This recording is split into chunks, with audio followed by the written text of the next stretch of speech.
Tuhan memberkati orang semua. Ayo. Salam dulu Ustaz tegang walaupun dari rumah ada masalah, ada pergumulan. Senyum aja. Amin.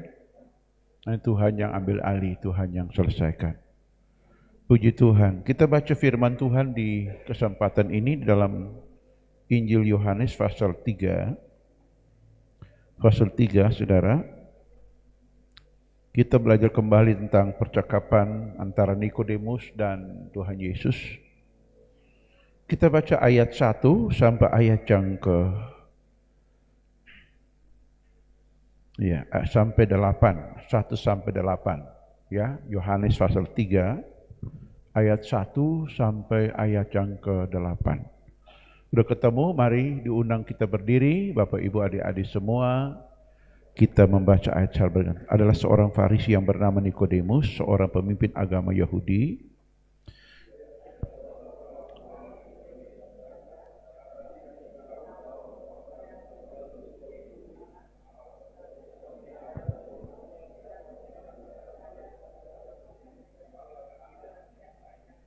Yesus menjawab katanya, aku berkata kepada sesungguhnya jika seorang tidak dilahirkan kembali, ia dapat melihat kerajaan sorga.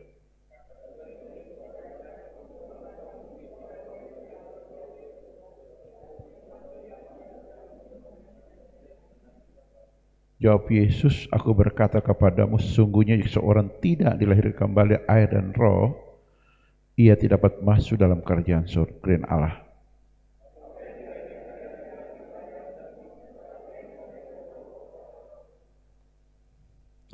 Jangan engkau heran karena aku berkata kepadamu karena kamu dilahirkan kembali.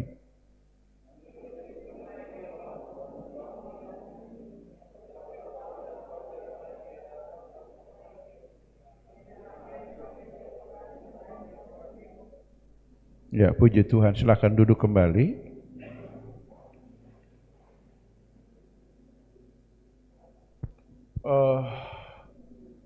Kalau pasal ini adalah percakapan tingkat tinggi dan sangat rahasia kepada seorang pemimpin agama yang sangat berpengaruh bernama Nikodemus. Dulu saya pernah khotbah tentang ini, tentang Nikodemus pribadinya. Nikodemus, saudara,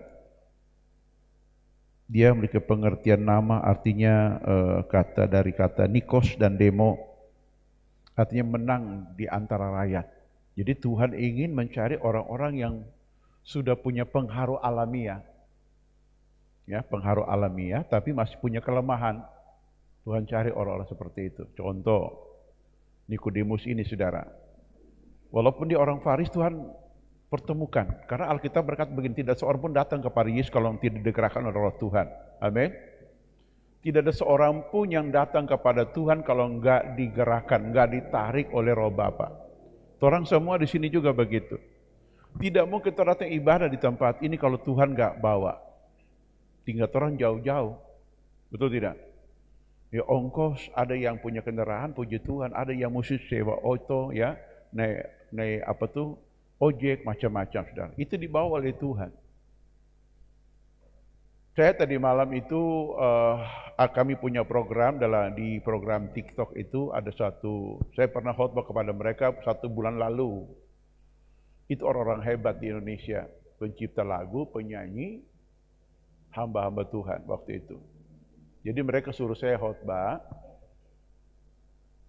Lalu saya katakan begini, kalau engkau bisa mengenal Tuhan, biarkan Tuhan mengubah engkau dan menjadi berkat mengubah dunia. Sehingga program yang dicanangkan kami bersama itu tadi malam dari jam 8 malam sampai jam 1 malam. Itu live di TikTok. Jadi menghadirkan pencipta lagu yang nyanyi lagu-lagu tadi itu. Pencipta-penciptanya. Semua hadir. Penyanyi hadir. Dan memuliakan Tuhan. Ya, sebelum mereka menyanyi, mereka bersaksi. Saya dulu begini, punya masalah yang serius, ya, nah gitu. Ada orang yang dia bersaksi begini, anaknya jantungnya bocor, itu anak perempuan. Jadi dia berusaha dengan segala cara, ternyata hanya datang kepada Tuhan Tuhan ubah dia menjadi pencipta lagu dan juga menjadi penyanyi, dan anak disembuhkan oleh Tuhan. Jangan disembuhkan oleh Tuhan. Sampai hari ini, saudara. Artinya begini Bapak Ibu, itu banyak kesaksiannya mereka ini. Begini, kalau Tuhan tertarik kepada kita, dengar baik, Tuhan gak cabut nyawa. Tetapi Tuhan memberikan kepada kita roh takut akan Tuhan. Dan kita akan menyerah total kepada Dia dalam didikan proses Tuhan itu. Bukan ujian ya, didikan. Ya, nah saudara. Ada orang yang diizinkan Tuhan mengalami kesukaran, katakan penyakit lah. Berulang-ulang diobati sampai harta habis. Dia putus asa, mau bikin dosa baru, dia ingin bunuh diri. Enggak jadi saudara. Kenapa? Roh takut akan Tuhan dominan bekerja di dalam diri orang itu. Sehingga dia tidak bisa buat dosa baru. Apa yang dilakukan? Hanya nangis dan berserah kepada Tuhan. Itu namanya roh takut akan Tuhan. Sehingga dia akan mengubah kita dari hidup yang tidak layak menjadi layak kepada Tuhan. Sehingga kalimat terakhir dalam pujian penyembahan adalah aku berserah kepada. Saya diberitahukan khotbah ini, ya ini ulang-ulang tapi ini mendasar, menentukan jalan hidup kita, mau surga atau neraka, mau berhasil sukses, saudara. Ini, ya, nah ini, ya, oke. Jadi kita lihat sini, saudara. Jadi Tuhan itu menaruh takut akan Tuhan. Saya pun demikian, saudara. Ya, saya bisa frustasi, putus asa waktu anak yang sulung saya meninggal di tempat ini. Dan saya bisa tinggalkan ladang Tuhan. Saya bisa, saudara. Tapi karena saya tidak lakukan. Karena Tuhan taruh takut akan Tuhan dalam diri saya. Sehingga apapun yang saya alami, saya berkata, saya tidak mau bikin dosa baru. Hanya pasrah, berserah kepada Tuhan. Jadikan aku seperti Engkau mau, Tuhan. Jadi hadap dengan jalan air mata dan berkata, aku berserah kepada kehendak-Mu. Dan aku terima nilai firman-Mu. Aku mau setia sampai akhir hayat fisik ini. Hayat jiwa dan roh kita enggak pernah mati karena kita sudah memiliki hidup yang kekal. Nah, saudara, dalam kisah pendahuluan ini saya temukan ada 4 alasan, saudara. Alasan pertama, kerajaan surga itu misteri, rahasia. Sangat mulia, sangat, apalagi Tuhan yang punya surga itu tak terhampiri, penuh terang, penuh kemuliaan, enggak terjangkau oleh akal yang sudah kotor ini. Itu alasan pertama. Alasan kedua, saudara kasih, yang saya temukan di pasal ini, ayat ini, ya, Tuhan mau semua pengajar, pengkhotbah, Injil atau Alkitab atau Taurat, kita para nabi mesti paham tentang kerajaan sorga. Bukan kayak Nikodemus, asal ngajar, asal berkhotbah, tapi tidak mengalami apa itu rahasia kerajaan sorga. Sehingga percakapan Nikodemus, seorang pengajar Israel yang mahir, orang Farisi hanya membanding-bandingkan, Tuhan gak mau, ya Tuhan gak mau. Karena Alkitab berkata dalam kitab Yakobus, seorang pengajar hukuman lebih berat 2 kali lipat dari yang diajar.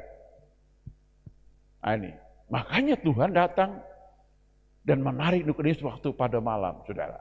Itu alasan kedua. Alasan ketiga yang saya temukan di pasal ini adalah semua kita, semua orang mesti mengerti apa itu kerajaan surga. Bagaimana nilainya, bagaimana kemuliaannya, bagaimana yang Tuhan mau standar itu, mesti tahu. Beragama tidak cukup, saudara, perlu tahu. Dan yang kelima, keempat adalah mesti mengalami nilai itu.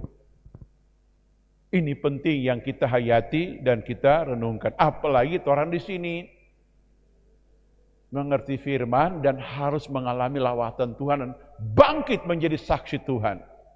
Dan itu orang jadi sorotan. Ada zaman sekarang ada namanya jejak digital.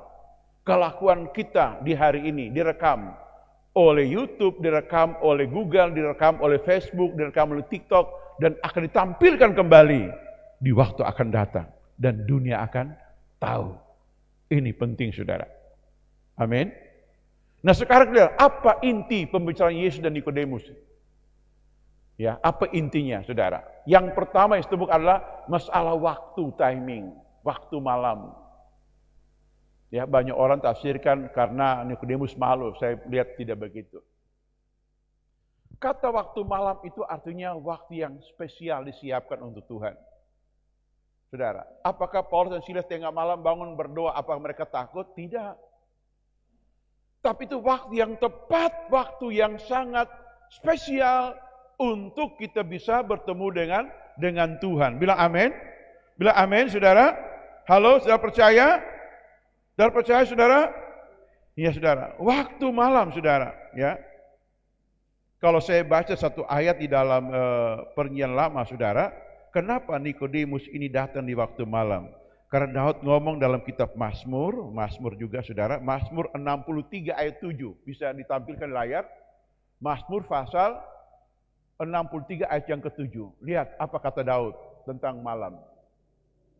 Apabila aku ingat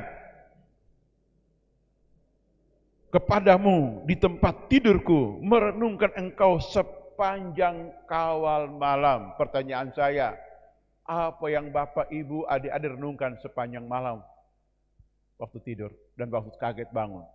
Apa yang terbentik dan apa yang muncul di pikiran kita? Surga? Makan? Masa depan? Saudara? Jadi waktu malam menggambarkan waktu yang tepat untuk kita bisa membawa alam pikiran kita kepada Sang Pencipta, namanya Tuhan. Amin. Ada masalah tidur aja, saudaraku. Ya, itu Alkitabiah. Tidur sampai pulas dan bangun, bawa pikiran renungkan apa menjadi firman Tuhan. Ini saudara, kekuatan manusia di alam pikirannya. Daud di waktu malam, dia bangun, dia merenungkan apa yang perbuatan Tuhan. Sampai-sampai Mazmur 8 dia berkata, kalau aku lihat bulan bintang yang kau tempatkan, siapakah aku ini? Maka muncul pujian, kami memuji kebesaran. Di saat kapan? Saat dia dihimpit berbagai persoalan. Dan dia merenungkan bahwa jika Tuhan bisa ciptakan matahari, bulan bintang yang hebat dan besar itu, persoalanmu sangat kecil bagi Tuhan. Dan itu namanya buah karya iman. Jadi waktu malam menggambarkan tentang kehidupan kita di waktu saat terang tidur. Kehimpitan menghimpit kita, mungkin itu utang kah? Masalah apa? Masalah keluarga kah? Masalah keuangan kah? Masalah penyakit menghimpit Tuhan. Yang aku tahu, engkau sudah berteriak di atas Golgota, sudah selesai. Yang aku tahu, bilirmu menyembuhkan penyakit. Yang aku tahu, masalahku engkau selesaikan Tuhan. Renungan di waktu malam, percakapan Nikodemus di waktu malam. Tentang firman Tuhan. Amin. Ini penting, saudara.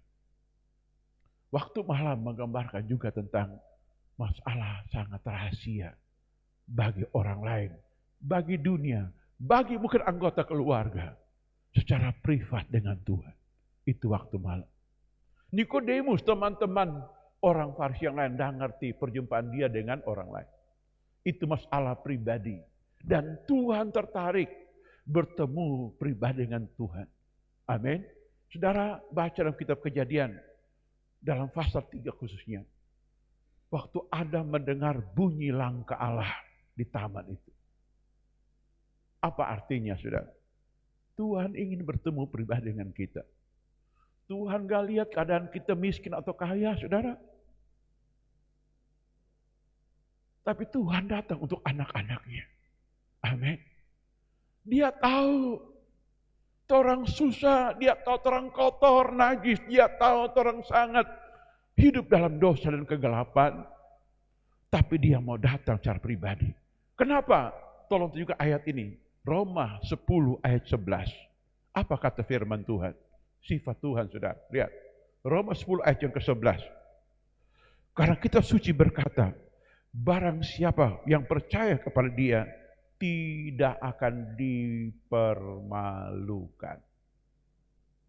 Tuhan gak mau permalukan, walaupun kita sangat najis dan kotor. Itu sifat malam, privat, pribadi. Makanya orang-orang percaya dilarang bakar rota, dilarang menyebarkan aib orang lain kepada orang lain. Amin. Alkitab mengajar kalau engkau ketemukan saudaramu bersalah, datangi 4 mata. Kalau dia bertobat, masalahmu selesai sampai situ. Jangan ceritakan. Tuhan menghargai. Di waktu malam. Ketemu. Bilang amin. Saudara, ini penting rahasia ini. Jadi waktu malam itu menggambarkan tentang sangat pribadi dan sangat privat. Tuhan ngomong hal-hal rahasia. Waktu malam Tuhan ingin buka otak kita. Saya punya kebiasaan dari kecil. Sejak sekolah SD, SMP, SPG, sekolah guru, saudara, sampai kuliah. Saya selalu kebiasaan tidur jam 8 malam. Jam 3 so bangun belajar. Karena saya tahu waktu itulah pikiran jernih untuk bisa belajar. Satu kali baca, langsung ngerti, bikin ringkasan. Gantung di tempat tidur, saudara, di depan. Jadi saya tidur ranjang, di sebelah papan kaki saya gantung semua. Apa yang saya pelajari. Jadi waktu bangun, lihat, semua ngerti, saudara. Itu kebiasaan orang mau pandai, amin. Saudara, ini otak segar. Coba saudara kalau nggak tidur, darah berkurang, emosi tinggi, otak jadi on, amin. Saudara, betul tidak? Ini saudara. Tapi coba ada masalah, tidur aja kayak Yesus di perahu. Ya, biar kita ngorok, itu penting sampai ngorok. Katakan amin, jangan malu ngorok. Kasih tahu kepada teman, jangan malu ngorok kalau tidur. Biar aja. Halo? Kalau istri dengar suami, lihat suami tidur kalau dia ngorok, jangan hina. Apalagi rekam, tidak boleh. Biarkan aja, papi ngorok. Sampai papi bangun segar, pasti sehat. Amin. Otak pasti. Waktu bangun segar, berikan dia secangkir kopi. Dan jangan lupa 5 panggal pisang roho goreng taruh di sampingnya. Dan jangan lupa dabu-dabu taruh juga di sampingnya. Dan beliau menikmati segar. Pikiran. Lalu papi sementara merenung. Jangan bilang, papi jangan melamun. Ini boleh saudara. Saat itu otak mulai bekerja, memikirkan bagaimana masa depan si isi keluarga dan si isi bumi ini. Katakan amin. Amin saudara. Dan papi pasti umurnya panjang. Kenapa? Beban terlepas semua. Tapi jangan coba sementara bapamu lagi ngorok, tiba-tiba panci jatuh dapur, kaget bangun, langsung papi jantung terlepas. Betul, ngerti saudara kehidupan? Nah ini saudara, itu waktu malam.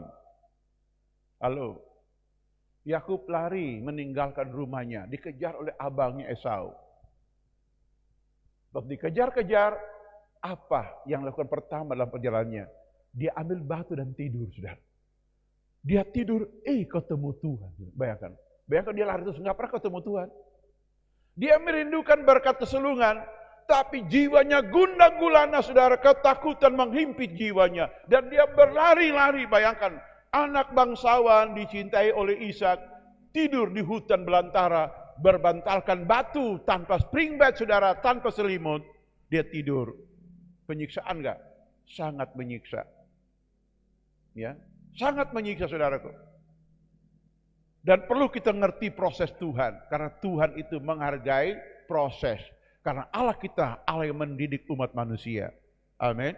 Kalau orang menolak proses Tuhan, berarti orang ya tidak cepat berubah, saudaraku. Halo, bisa ngerti, tangkap? Itu waktu malam. Dan isi pembicaraannya tentang bagaimana kita menjadi makhluk kodrat ilahi. Nah, itu disebut lahir baru. Mengapa lahir baru? Karena lahir saya yang pertama dari rahim ibu, saya lahir dalam dosa. Alkitab Mazmur 51. Aku berdosa sejak kandungan ibu. Dosa mengalir lewat genetika dan muncul dalam perbuatan baru yang saya lakukan. Ya, saudara. Roma pasal 5, tolong baca ayat 12. Roma 5 ayat 12, apa kata Alkitab? Ini dosa turunan yang mengalir, saudaraku. Nah, sebab itu sama seperti dosa telah masuk dalam dunia oleh satu orang, dan oleh dosa itu juga maut, demikianlah maut telah menjalar kepada semua orang, karena semua orang telah berbuat dosa. Nah, ini, saudara. Saya lihat lagi di Mazmur pasal 51 tadi, saudara, apa kata Daud tentang dirinya? Ya, Mazmur pasal 51, ya, saya lihat dulu, ya. Oke. Ya, ayat yang ke-7, ayat 7, coba. Sesungguhnya dalam kesalahan aku diperanakan, dalam dosa aku dikandung ibuku. Saudara boleh baca sila Daud dan Abraham di Matius pasal 1. Di situ, saudara, ada turunan dari dia itu namanya Rahab, orang berdosa. Dan itu mengalir genetika, saudara. Dosa turunan mengalir. Ya. Jadi Tuhan ini memproses kita ngerti, saudara, dosa inilah membuat kita perlu Tuhan. Maka manusia lahiriah kita harus diperanakan kembali. Nah, ini namanya pemberitaan inti pembacaan Tuhan Yesus dengan Nikodemus. Kodrat kita dibaharui, kodrat rohani kita dibaharui. Lewat apa? Unsur air dan roh. Air itu bukan baptisan yang diutamakan, saudara, tidak. Itu pernyataan terakhir untuk bertobat, saudara. Tapi air lambang dari firman dan roh, saudara. Kenapa air digambarkan? Saudara pernah dengar percakapan Yesus tentang permasalahan Samaria di pasal 4? Kalau engkau minum air ini engkau haus lagi, tapi engkau minum air aku berikan. Itu air lambang Roh Kudus, juga lambang firman yang diberikan. Ya.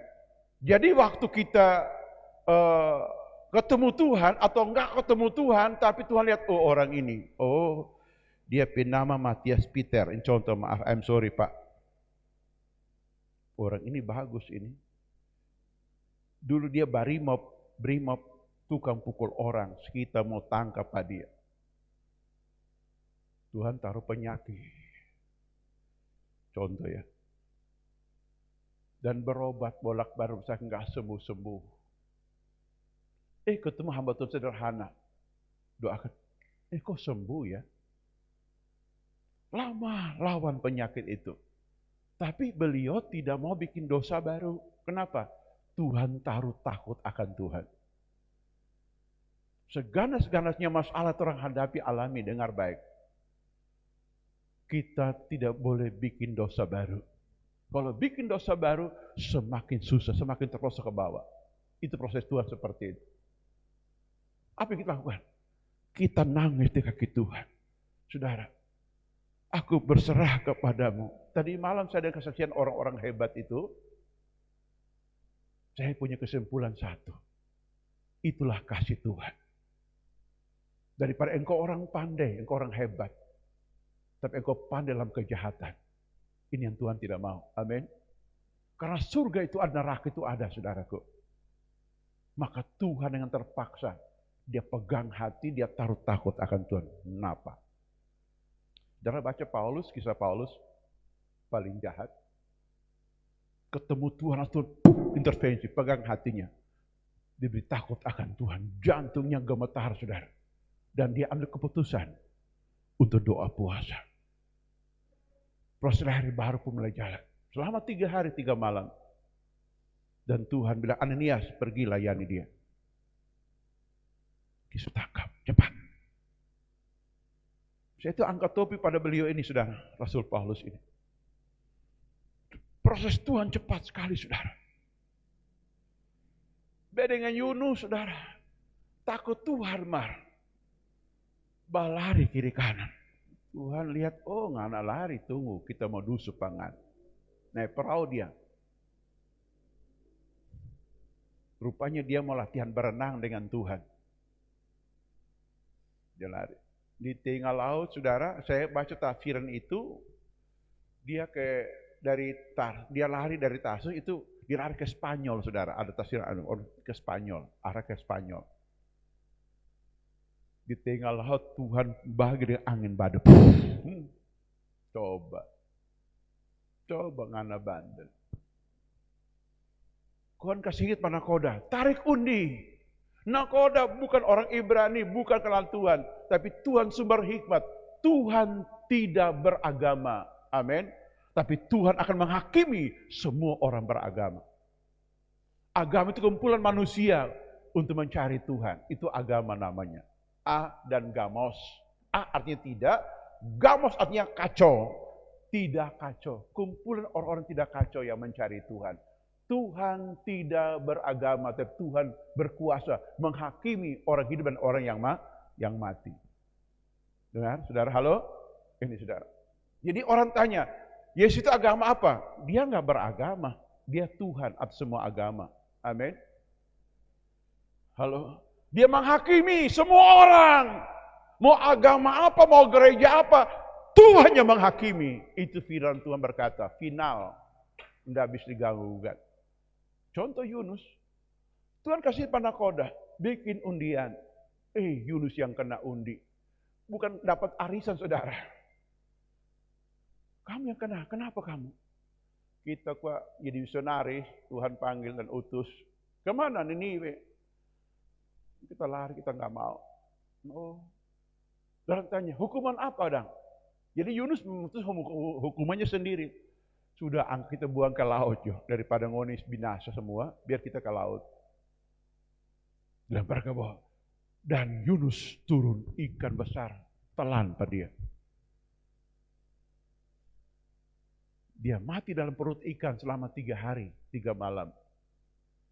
Sesudah itu baru Tuhan berkata, hai ikan, muntahkan dia keluar. Kenapa Tuhan ngomong pada ikan, tidak kepada Yunus di perut ikan? Karena yang hidup itu ikan, bukan Yunus. Yunus so mati, saudara.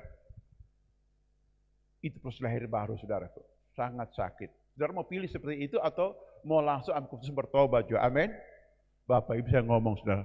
Lebih baik secara sehat sekarang, bertobat bagus-bagus. Amin. Betul tidak? Betul, saudara. Daripada ondo-ondo dang. Umpama Tuhan lihat di Pak Oken, Pak Oken. Ini siaran langsung gak apa-apa. Tuhan lihat, oh, Bapak satu ini pintar, rajin, setia, suka nyembah. Tapi dia gak mau melayani, Pak. Tuhan kejar dia. Tuhan taruh takut akan Tuhan. Mau lari kemana? Coba. Nah sudah, itu Tuhan proses orang sebagai saudara. Jadi tawaran Tuhan yang sangat hebat kepada kita tentang lahir baru. Beri diri kita, terima nilai surga, amin. Dan tolak nilai dunia. Itu cuma kunci itu. Jangan mendua hati, jangan pilih dunia. Dunia itu apa? Suka berbohong, suka lalot, ya, suka pamalas. Biar nanti biar. Ya, suka berseteru, suka bertengkar, suka kencudu, ulama. Nah. Hal-hal dunia, buang semua. Putuskan dalam nama saya tinggalkan hidup lamaku. Saya mau terima nilai kerjaan surga. Kasih sukacita damai sejahtera, belas kasihan, pengampunan. Kita mau terima. Ya mungkin sambil orang nangis remuk hati. Alkitab berkata, dia bersemayam di atas arsy yang tinggi, tetap dia juga bersemayam di hati orang remuk dan dam. Tidak tahu kapan firman Tuhan, nilai Tuhan tertanam, kalau terang sambut dengan remuk hati. Amin. Daud kan waktu nyanyi ya, tak kau pandang hina hati yang hancur. Itu dia. Hati yang remuk tadi. Ya tadi waktu itu nyanyi muka sini. Ku cinta, hadir Tuhan limpah di hari. Saya rasakan itu. Ku cinta kau lebih dari semua yang ku ingini. Ya saudara, cinta Tuhan itu dalam. Dan itu investasi gak pernah hilang, saudara. Iman itu tidak mati hidup, turun-temurun, saudara. Rasul Paulus tulis pada Timotius, iman nenekmu turun ke ibumu dan turun ke engkau. Aku percaya itu. Dan engkau akan kuat dan menang di tengah masa sulit.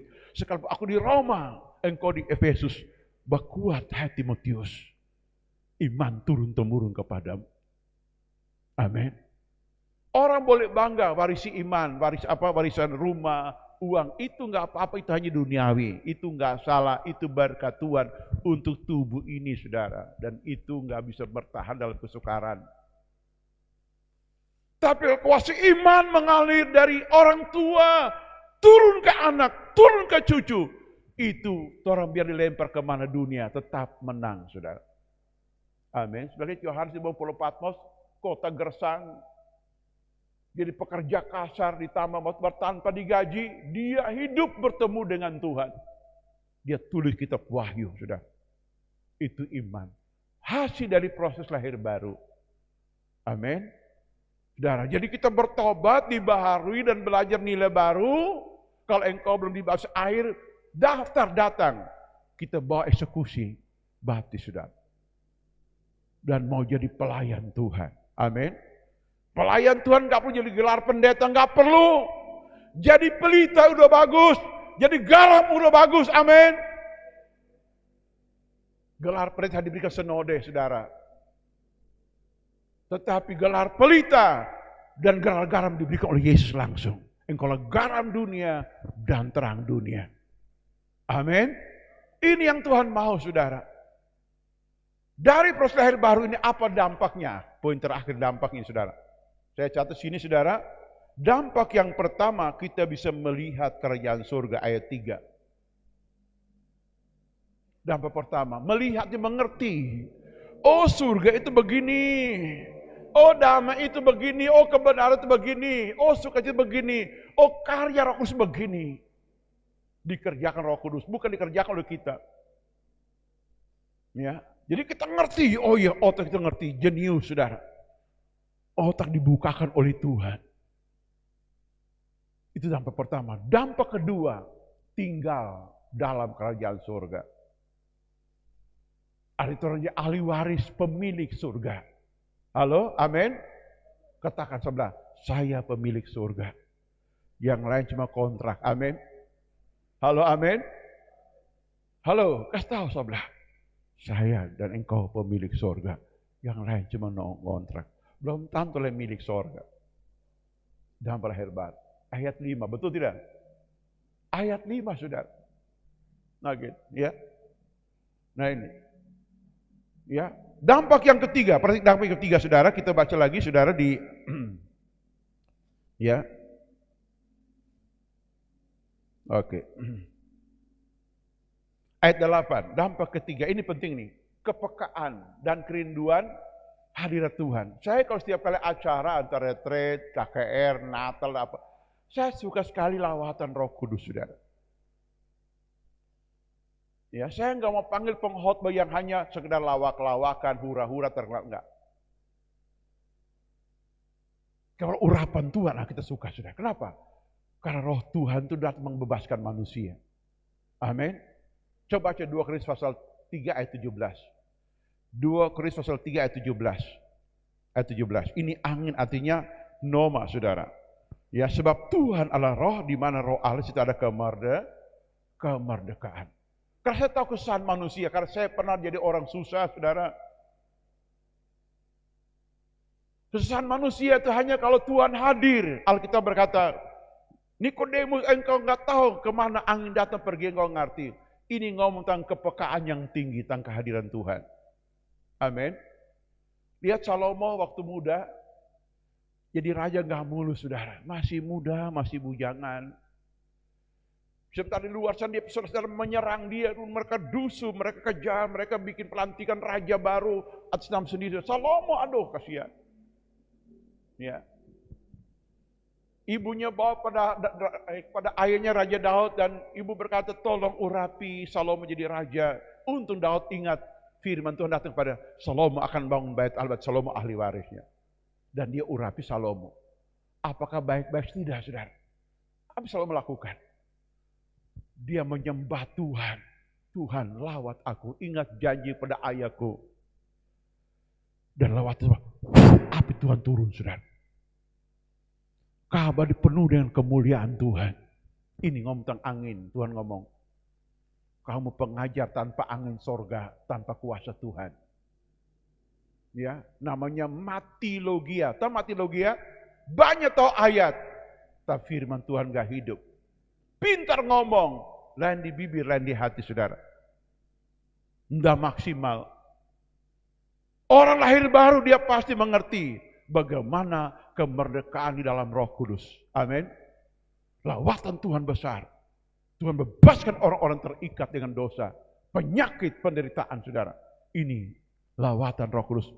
Biasakan ibadah kita di esi-esi terlayani, hadirkan Tuhan bekerja. Kalau anggota yang mandar jangan tersakit hati, biar tersembah Tuhan aja. Belajar sifat Musa menghadap pemberontakan. Saudara baca dalam Bilangan pasal 14 dan 16, saudara. Di situ Musa menghadap pemberontakan, kudeta berdarah oleh kepala suku dan oleh pelayan-pelayannya. Apa dilakukan? Dia sujud menyembah Tuhan dan Tuhan turun bekerja. Itu kuncinya. Mengakui hadirat Allah melimpah. Ada masalah rumah tangga, jangan sakit hati Bapak Ibu. Alkitab memberi ajaran begini. Dalam keluarga satu orang beriman akan punya kekuatan menguduskan keluarganya. 2 Korintus pasal 7, saudara. Dan seorang beriman akan menguduskan. Bagian. Jadi ada masalah keluarga, jangan ambil sikap, menyembah Tuhan, nyanyi, muji Tuhan, kuduskan hati sembah Tuhan, sampai Tuhan hadir. Itu masalah pas selesai. Kita pada kesia Yosafat menghadapi pasukan besar. Dia disuruh Tuhan, jangan perang, engkau berdiri aja, nyembah Tuhan, Tuhan turun, selesai, saudara. Iya toh? Dalam pelayanan begitu, saudara. Halo. Pelayanan bukan beban, Bapak Ibu, bukan beban, itu kehormatan. Engkau dan saya jadi sahabat teman Tuhan. Amin. Ada masalah, bukan Tuhan tidak tahu, dia sangat tahu. Dan Tuhan mau hadirkan Tuhan. Ini masalah angin.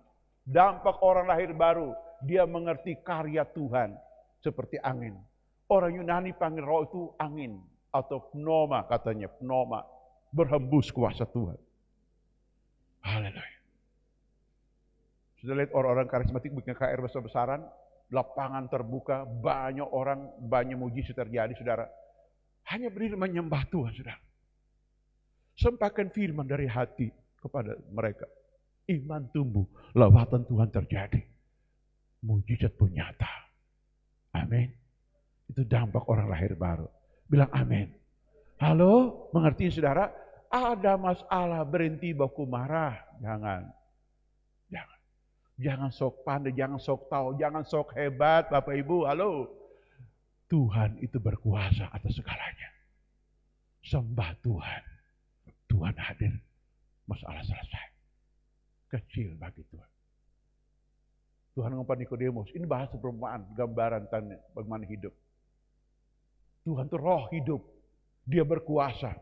Halo, hidup ini perlu perjuangan, pergumulan untuk menang, untuk hebat, untuk kaya.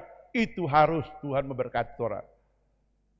Maya untuk mencapai itu, perlu kita menyembah Tuhan. Berhenti ngomel-ngomel, marah-marah, apalagi pemalas. Halo, nyembah Tuhan. Mari Tuhan hadir di tempat ini Tuhan. Hari rumahku, hari hatiku, nyembah. Mungkin nangis. Ya sampai kita menikmati hadir Tuhan melimpah. Bangkit berdiri berkata, hai gunung, pindah dalam nama Yesus. Gunung langsung pindah, saudara. Dan tepik sorak pun muncul dalam keluarga. Hore. Maka Alkitab berkata, sepanjang malam ada masalah. Menjelang pagi ada jawaban. Amin. Halo, amin. Ya, tepuk tangan bagi nama Tuhan, saudara. Tepuk tangan bagi nama Tuhan. Itu dampak orang lahir baru, saudara. Ya, dampak berikutnya saudara di ayat 12 ayat 12. Ayat 12 saudara. Ya. Kamu tidak percaya waktu aku berkata-kata dengan kamu tentang hal-hal duniawi. Dan bagaimana kamu akan percaya kalau aku berkata tentang hal-hal surgawi? Dengar, dampak berikutnya adalah selain mengerti lawatan Tuhan, tutur kata kita berubah. Yang orang ngomong hal-hal benar, hal-hal surgawi, amin. Maka kadang-kadang orang rohani itu serius sekali saudara, enggak banyak bercanda. Tapi saya bersyukur punya teman nama Opel, suka bercanda, baguslah, mencairkan suasana. Begitu. Ada Opel, ada enggak? Oh, berdiri boleh, enggak ada palian. Boleh berdiri. Oh, berdiri. Oke, berdiri cepat, berdiri. Oke, tepuk tangan pada beliau. Ini. Haleluya. Jadi kalau ibadah presejati, lain kali sebelum ibadah, panggil dia ice breaker dulu, amin. Ice breaker, pencair suasana, saudara. Iya toh, ingat ya Pak pengurus ya.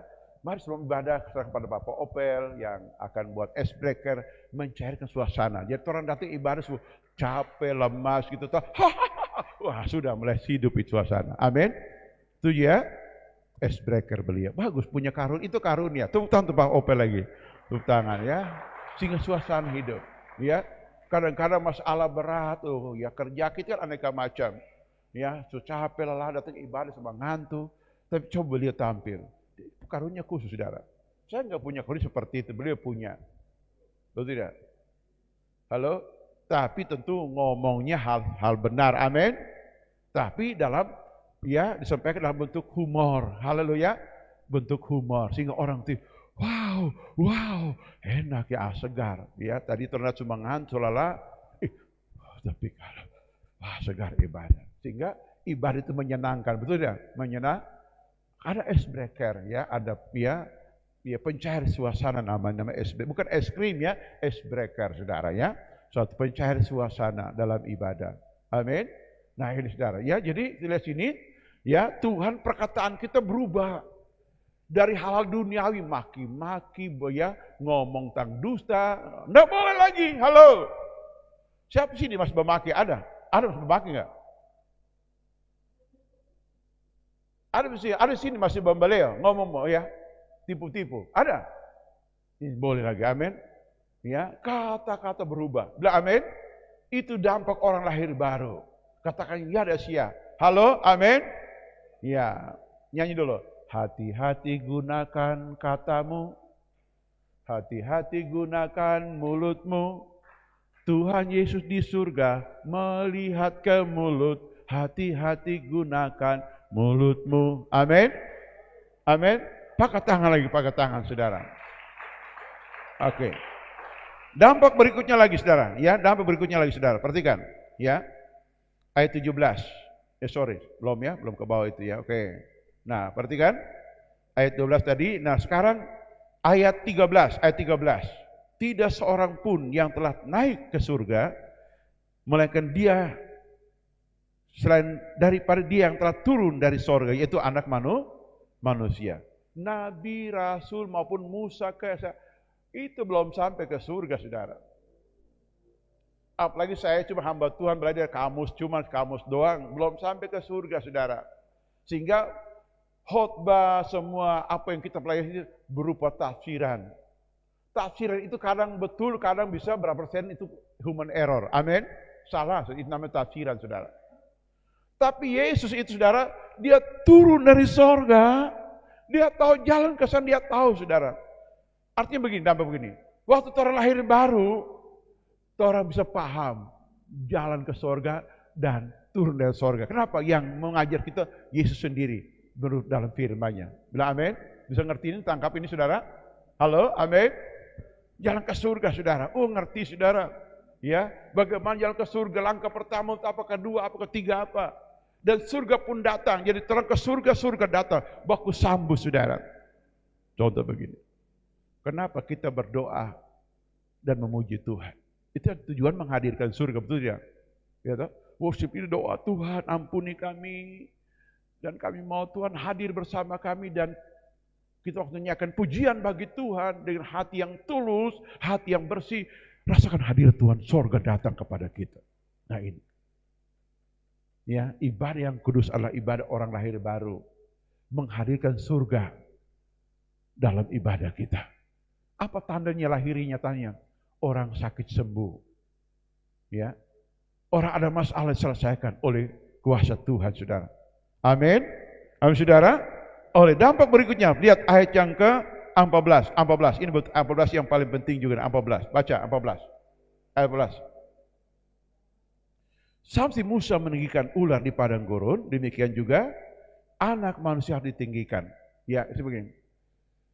Setia menderita. Bilang setia menderita. Bilang, tidak bersungut waktu penderitaan. Bilang, ini orang Israel menderita, ya, bersungut-sungut waktu mereka kelaparan. Di Moab ini. Halo, amin. Enggak ada uang, enggak ada apa-apa lagi, enggak ada ikan, enggak ada apa-apa lagi. Jangan mengeluh. Stop, saudara. Mengeluh itu dosa, bilang. Halo, bilang. Mengeluh dosa. Amin. Orang lahir baru dilarang mengeluh, apalagi bersungut-sungut. Tidak boleh dipagut ular, sayang. Halo. Amin. Ini. Kenapa Tuhan Yesus kutip ayat ini kepada Musa, kepada Nikodemus, saudara? Saudara kalau baca ini kitab ya, kitab ini yang lama di kitab Musa mengatakan bahwa itu kan ada bintang tinggal pencet keluar itu. Mereka mengeluh karena kurang makan, kurang minum. Kalau nasi nggak ada di rumah, sudah renungkan firman, nggak mati, amin. Karena Tuhan mungkin lihat kamu makan nasi terlalu banyak, kasih henti nasi dulu sebentar. Kamu mesti banyak puasa dulu. Itu kan Tuhan maunya begitu, amin. Daripada gembrot kong, sakit gula kebanyakan. Iya toh? Betul ya? Halo. Ini seni hidup di sini, saudara. Ya. Sehingga menyanyi di tengah kesukaran sebabnya dosaku, terbitlah pengharapan, tolonglah Tuhanku. Amin. Kata sebelah, ingat-ingat kalau kurang nasi, kurang garam, jangan mengeluh, apalagi marah-marah. Amin. Bilang sabar kuah. Halo. Halo, amin. Wah, semua tabati khotbah berhasil, saudara. Ya, ini itu di sini, saudara. Itu lahir baru gitu. Jangan ada apa-apa gitu pikirannya mesti kita mau SMS, Papa Peter mau pinjam uang dulu. Mana mah? SMS Pak Deborah. Makali Kak Debo tolong Pak ikan tuna biar dia tulang rahang jo. Makan dia isi biar tulang kirim akan kasihan sudah 5 hari nggak makan ikan. Sembayang. Halo, amin. Bilang sembayang dan mencari. Haleluya, amin. Pernah nggak saya WA pada jemaat minta ikan dan sayur? Nggak pernah. Walaupun nggak ada ikan. Saya cuma doa Tuhan, roboh mereka di pohon durian, jangan pohon pepaya Tuhan. Tahu pohon pepaya? Dia sebolong-bolong lagi, nggak pernah buah itu jatuh. Saya lihat pohon pepaya di tengah. Burung sute itu akan buah nggak pernah jatuh pohon pepaya. Ini pohon pekencuru dan pohon pepaya. Iya toh? Subusus. Saudara lihat contoh begini. Sudah simpan ikan di kulkas, di freezer sudah 1 bulan nggak pernah habis-habis. Membawa kasih keluar kirim Pak. Birman sebelah ke jamaat sana kasihan. Iya toh? Simpan sampai strom so habis-habis. Ya, sebuku kiri kanan ini ikan semati 10 kali di kulkas. Ini pohon pepaya betul ini ya. Ini cuma contoh. Halo, amin. Ya, kasih tahu kita mengerti barang begitu.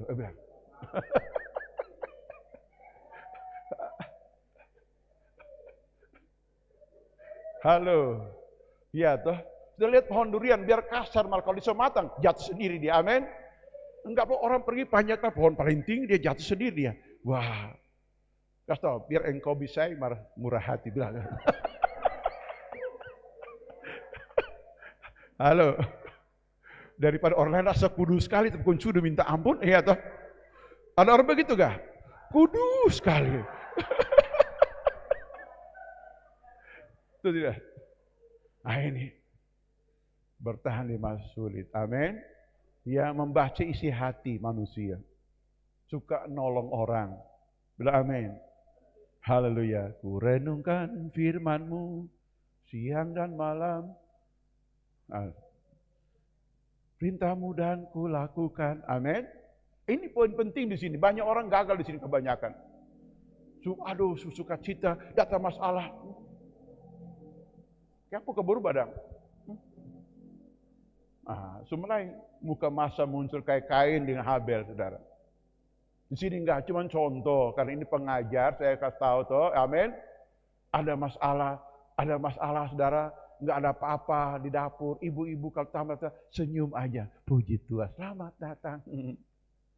Tawarkan air putih nih, begitu, supaya sehat. Memang nggak ada gula, nggak ada kopi, biar aja. Dia orang yang tahu air putih nih, minum. Amin. Alkitab berkata, secangkir air putih Tuhan kasih upah. Nggak ada secangkir kopi, nggak ada ayatnya. Ada ayatnya di Alkitab, secangkir kopi kepada tamu. Nggak ada. Air putih, halo? Saya seringkali bertanya Pak orang, Pak minum apa? Kopi atau apa? Air putih, Jo. Air putih, katakan amin. Apalagi di dalam air putih taruh coffee mix atau apa kan, itu kan berkat tambahan, tapi standar kan air putih. Itu menghadapi masa sulit, saudara, ya. Nah, ini peringatan keras. Kalau kita bersungut dipagut ular, saudara.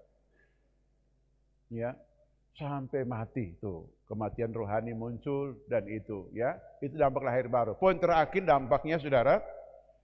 Ya, dampaknya adalah kita bisa ya mencintai, kesukaan kita berubah, saudara, ya. Kesukaan kita berubah. Perhatikan di ayat yang ke 19.